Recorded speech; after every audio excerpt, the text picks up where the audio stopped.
Lions club లో జరిగిన కార్యక్రమానికి మంత్రి గుమ్మడి సంధ్యారాణి ముఖ్య అతిథిగా హాజరయ్యారు.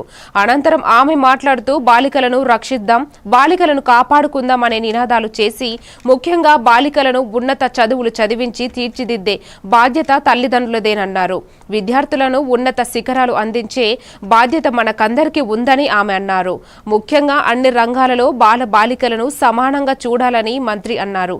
ఈ కార్యక్రమంలో Kurupam MLA Jagadeeswari, Palakonda MLA Nimmaka Jayakrishna, collector Shyam Prasad, ICDS అధికారులు పాల్గొన్నారు.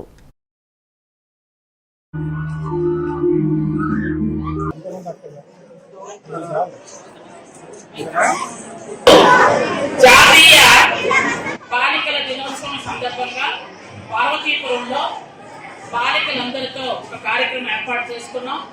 ఈ కార్యక్రమంలో దాదాపు తల్లి తండ్రి లేని పిల్లలకు 220 మంది పిల్లలకు నెలకి 4,000 రూపాయలు చొప్పున ఈ 6 నెలలకి 50 లక్షల రూపాయలు అందించడం జరిగింది.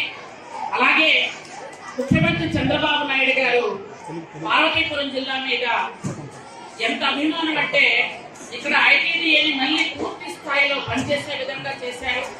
అలాగే వన్ స్టాప్ సెంటర్ కూడా మనం ఏర్పాటు చేసుకున్నాం. అలాగే బాల సదులు కూడా ఏర్పాటు చేసుకున్నాం. అలాగే ఏకలవ్య పాఠశాలలు ఏవైతే ఈ జిల్లాలో 3 ఉన్నాయో ఆ 3ని కూడా గత 5 సంవత్సరాలు నిర్వీర్యం చేసి వదిలేశారు. షెడ్యూల్ ప్రాంతాల్లో ఉన్న అన్ని పంచాయతీలకి పంచాయతీ బిల్డింగ్లు శాంక్షన్ అయ్యాయి.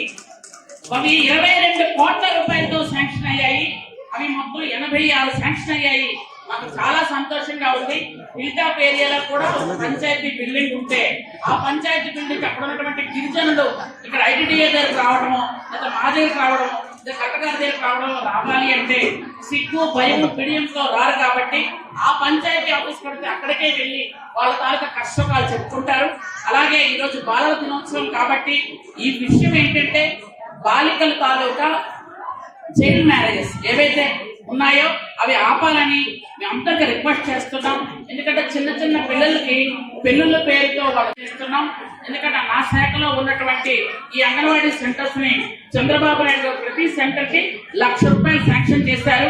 ఒక టీవీ, ఆట వస్తువులు, అక్కడ కుర్చీలు, టేబుల్లు, అలాగే తాగడానికి మంచినీళ్ళు, ఒక టాయిలెట్, ఇలా ప్రతి అంగన్వాడీ సెంటర్ కూడా శాంక్షన్ చేయడం జరిగింది.